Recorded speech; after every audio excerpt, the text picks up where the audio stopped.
What are some of the biggest challenges banking sector in Bahrain is going to face? So if you look at the best proxy of what risk is in Bahrain is the credit default swap market. And CDS spreads clearly gapped out very heavily just post-crisis to, I think, at its worst, we were about 350 points at mid to late March. But the credit default swap margin has been coming in noticeably in recent weeks. So now we're in at around 230 points. So from its height of, as I say, 330, we have come in roughly 100 points. Now we're still 60 points wide of where we started the year, pre the events of mid-February. But I think it is certainly worth noting that positive movement on CDS spreads.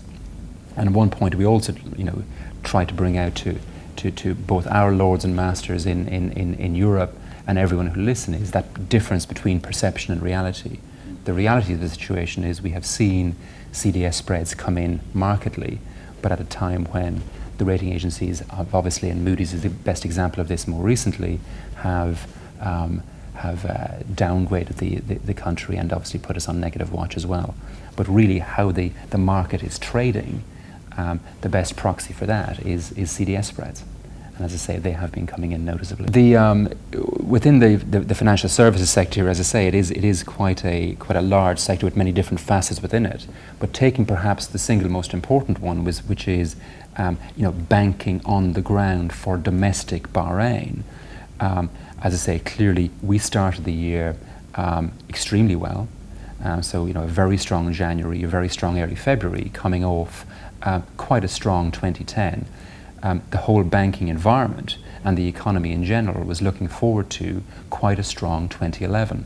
Now clearly with the events of mid-February we did lose a couple of months, but what we have seen in the last few weeks is a renewed beginnings of confidence, especially on the corporate side, because within corporate Bahrain we are expecting a lot of projects to be announced around the oil and gas industry, around the aluminium industry, around the production of low-cost housing, of infrastructure. So quite a few large integrated projects that will require financing. So certainly on the corporate side, the likely announcement of these projects will create a lot of knock-on flow for all sorts of different contractors, suppliers, etc. within Bahrain.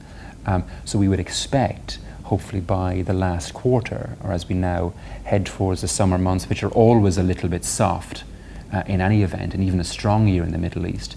But as we get to the end of summer, end of Ramadan, we would expect a strong last 4 months of the year commencing in September. As a country, this is certainly a very, what I would almost call, overbanked market, looking at the domestic market. And this is where Bahrain has been phenomenally successful, as to a point earlier, in terms of the size of the financial services overall system here. We have a relatively small country, obviously. We have some of the world's best foreign banks, and some incredibly competent, very competent local banks also, very well funded, very well capitalized, who are, so as a community, both foreign and local, we have extremely strong banks willing to lend into the Bahrain market. This continues. Liquidity in Bahrain is extremely strong. It must be remembered that during the first 2 months of the crisis, the percentage of deposits that actually left the system and left Bahrain to either other countries in MENA or further afield is small single digit. So actually, when we look at balance sheets of banks in Bahrain, on the deposit side, a very small reduction. On the advances side, on the lending side, clearly lending was reduced during those critical 2 or 3 months. But what that has produced is just, frankly, increased liquidity in the overall market.